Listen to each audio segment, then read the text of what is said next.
जल्दी सुन लीजिए, ज्यादा नहीं, 10 मिनट है लगेंगे। तो नमस्कार साथियों, आप सभी को स्ट्राइड साइंस क्लास में तहे दिल से स्वागत करता हूँ। और आज हम देखने वाले हैं क्लास 10 का इकोनॉमिक्स चैप्टर नंबर आपका 3 है और ये हमारा पार्ट 2 वीडियो होगा और इसी के साथ ये कंप्लीट भी हो जाएगा, ज्यादा नहीं है। आगे देखिए, ध्यान दीजिए। तो सबसे पहले बात करते हैं कि चालू वस्तु किसे कहा जाएगा। तो सुनिएगा ध्यान से। हाँ, चालू वस्तु, तो जिस वस्तु का उपयोग तत्काल किया जाता है उसे चालू वस्तु कहा जाता है। जिस वस्तु का तत्काल उपभोग कर लिया जाता है, उपभोग मतलब यूज कर लिया जाता है, उसे चालू वस्तु कहते हैं। जैसे आपका पेप्सी, अब मान लीजिए पेप्सी खरीदे और खोल दिए और उसी वक्त आप नहीं पीजिएगा तो क्या हो जाएगा, उसका टेस्ट खराब हो जाएगा। समझ रहे हैं? आप माउंटेन ड्यू खरीदे, खोल दिए, अब खोलने के बाद इस समय नहीं पीजिएगा, उसको तत्काल इस्तेमाल किया जाता है। दूसरा मान लीजिए सलाद की वस्तु, आपने सलाद काट कर बना लिया, ठीक है, जैसे खीरा हो गया, चाहे मतलब मूली हो गया, टमाटर हो गया, प्याज हो गया, और आपने बना लिया और इसका तत्काल से वो नहीं करिएगा तो आप देखिएगा कुछ देर बाद इसमें क्या न लगे, बास आने लगता है। आगे ध्यान लीजिए, इसके अलावा इसमें खाना को भी शामिल कर सकते हैं। खाना भी आप बनाएं और खा लिए, अगर 2 दिन रख लीजिएगा तो खराब नहीं हो जाएगा। अब देखिए टिकाऊ वस्तु, सुनिए, तो जिस वस्तु का उत्पादन कार्य के लिए होता है, किसके लिए होता जी, काम के लिए होता है, उसे टिकाऊ वस्तु कहा जाता है। जैसे कि फोन, जैसे क्या जी, मोबाइल टिकाऊ है कि नहीं, आज भी चलेगी कल भी चलेगी, 2 महीना भी चल सकती है। जैसे कि डिजिटल क्या जी, क्या साहब, डिजिटल आसानी से आप इस पर काम कर सकते हैं।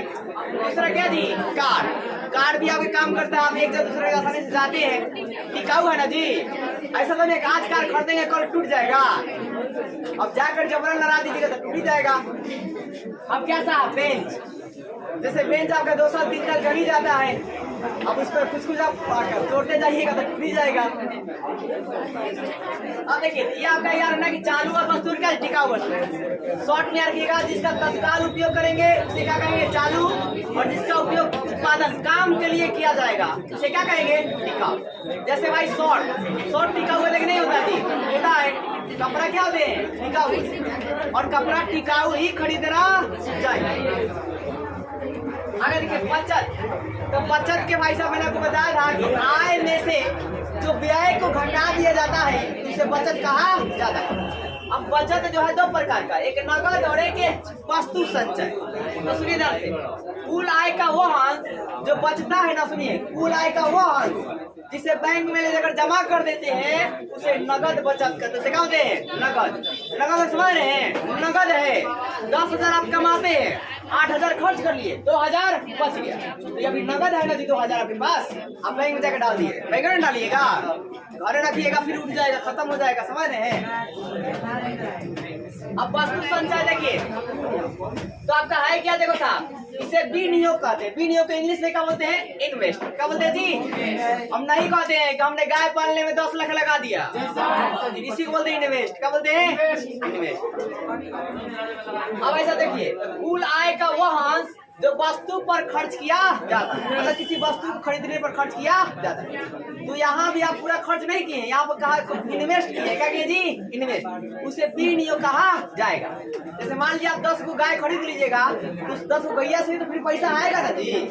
मान लीजिए ऑटो खरीद लिए, या ई रिक्शा खरीद लिए, तो ई रिक्शा का हमने क्या किया, इन्वेस्ट किया है, अब उससे भी पैसा जो है आएगा। तो इससे क्या हो गया, ऑटो हो गया, बस हो गया साहब, मतलब अनेकों प्रकार की आप गाड़ियों को इसमें आप ले सकते हैं। इसमें आप मतलब इस उपयोग कर, सुनिए, जिसमें आप खरीद कर और उससे फिर से पैसा जो है कमा सकते हैं। साइकिल का खुदे चढ़िएगा ना।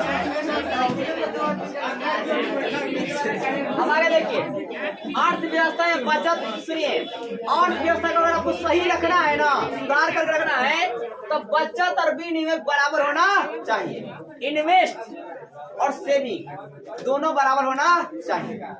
देखिए साहब, मतलब मान लीजिए आप आय करते हैं कितना, 100 रुपया मान के चलिए, तो आपको विनिमय कितना करना चाहिए, 50, और बचत भी कितना करना चाहिए, 50।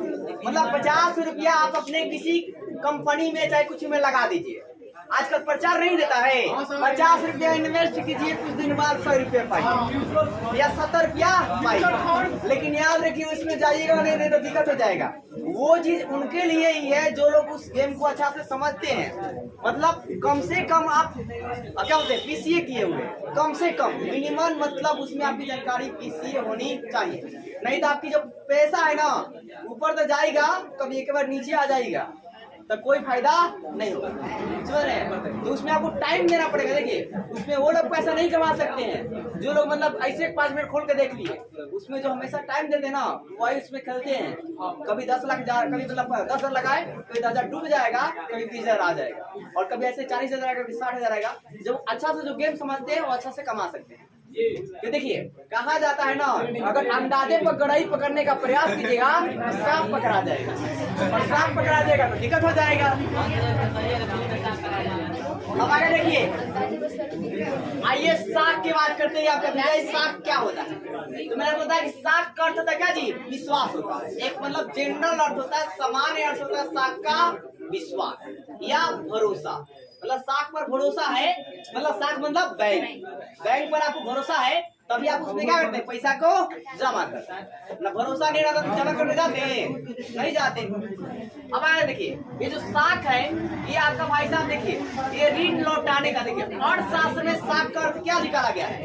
तो ऋण लौटाने वाला या भुगतान करने की क्षमता। देखिए साख अगर आप पैसा दिया है ना तो आपको ये क्षमता रखता है कि चोरी भी हो जाएगा तो साख आपको पैसा दे देगी, बैंक आपको पैसा दे देगी। और आपने उसे कर्ज लिया है ना तो उसके पास एक कैपेसिटी है कि आपसे वो भुगतान कर लेगा, आपसे पैसा ले लेगा, किसी भी कीमत पर ले लेगा, आपके घर को भी बेचकर वो ले लेगा, क्योंकि पहले ही एग्रीमेंट हो चुकी होती है। आइए आगे समझिए।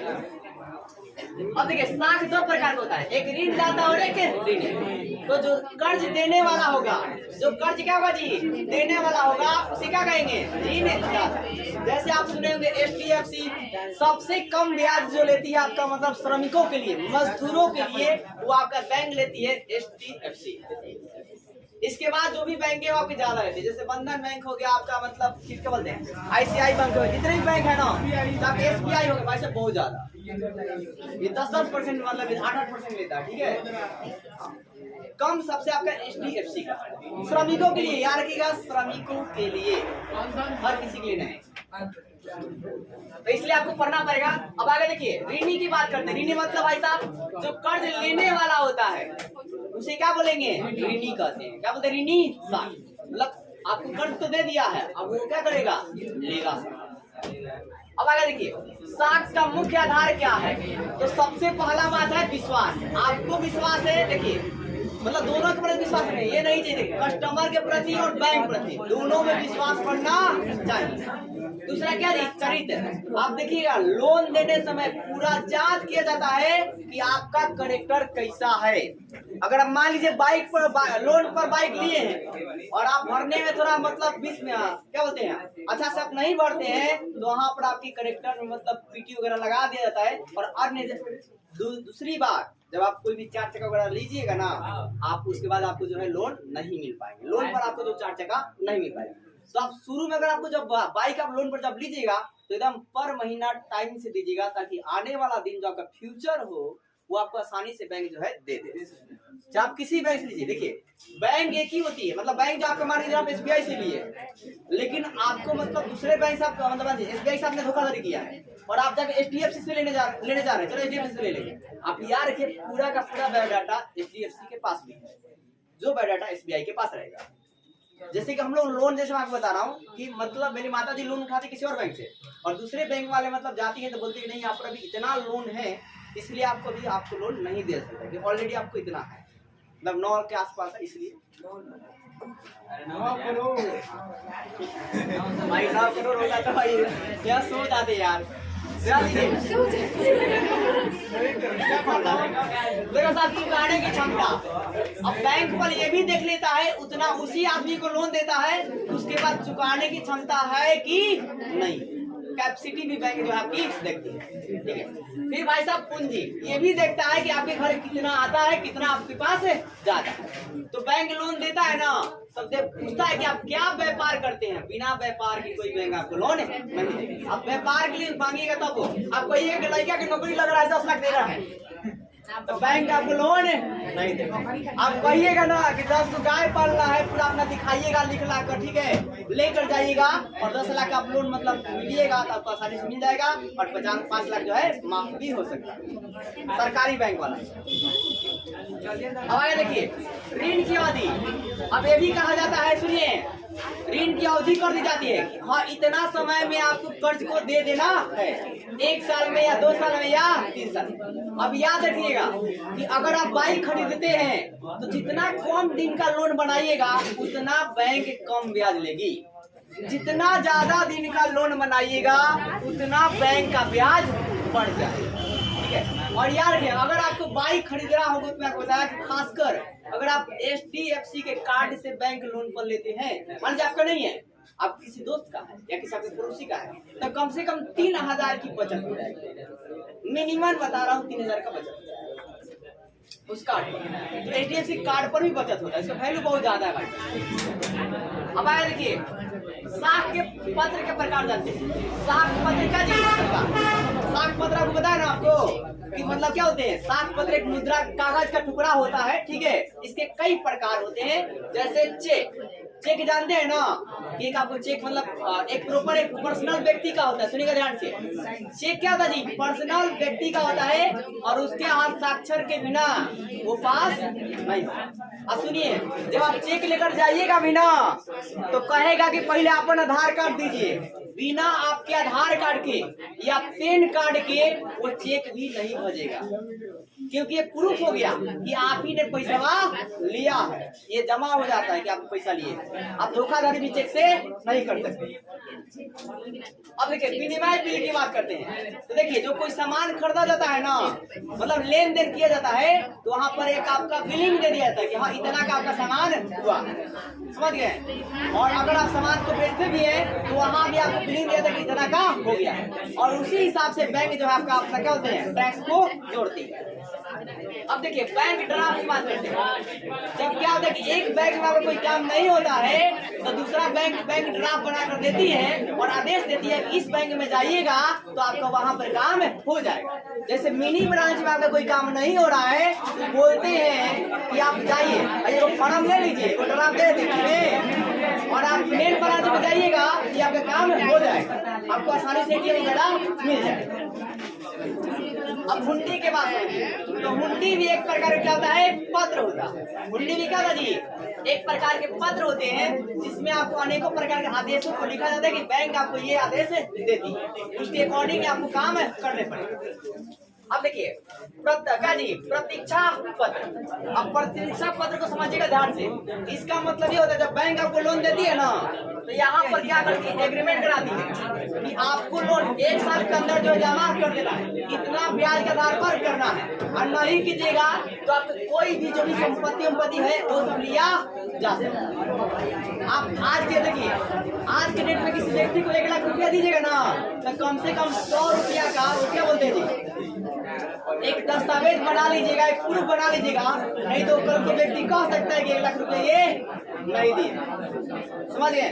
तो ये आपको 100 रुपया का मतलब कम से कम बनवा लेना चाहिए ताकि मतलब एक प्रॉपर सरकारी हो कि आप 1 लाख दिया। ये कौन कम पलट जाएगा इसका कोई जिम्मेदारी नहीं है। मैं आपको बता रहा हूँ कि हम लोग अगर खेत भी किसी का लेते हैं ना तो हम ये एग्रीमेंट करवा लेते हैं कि भाई साहब 4 साल के लिए अगर आपने दिया है तो 4 साल पर आपको मतलब उसमें कोई बोलबाली नहीं होनी चाहिए। नहीं तो आप देखिएगा ऐसा भी होता, हमने देखा है कि अगर मान लीजिए पहली बार कोई मतलब क्या हुआ, सेठे साहूकार खेत दिए और दूसरी बार होता है क्या कि जब उसको आप मरम्मत कर दीजिएगा, खेत को बना दीजिएगा, घास को निकाल दीजिएगा, पूरा एकदम बेहतर खेत को बना दीजिएगा, दूसरी बार वो बोलते हैं कि नहीं अब आप मत करो। इसलिए मिनिमम किसी का खेत लिया जाता है कि अगर खेती करने के लिए तो कम से कम 4 साल के लिए एग्रीमेंट वाले भी करवा लीजिए। तो हाँ भाई 4 साल बाद इस तरह कुछ भी नहीं करते, 4 साल आपके लिए मेरा हो चुका। इसके बाद आएगा पुस्तिया साख। आपको देखिए आपको है क्या एक पुस्तक मिलता है, नहीं मिलते है पुस्तक टाइप का, उसमें छाप के देता है पासबुक कि कितना रुपया निकाले हैं, कितना रुपया क्या किए, पूरा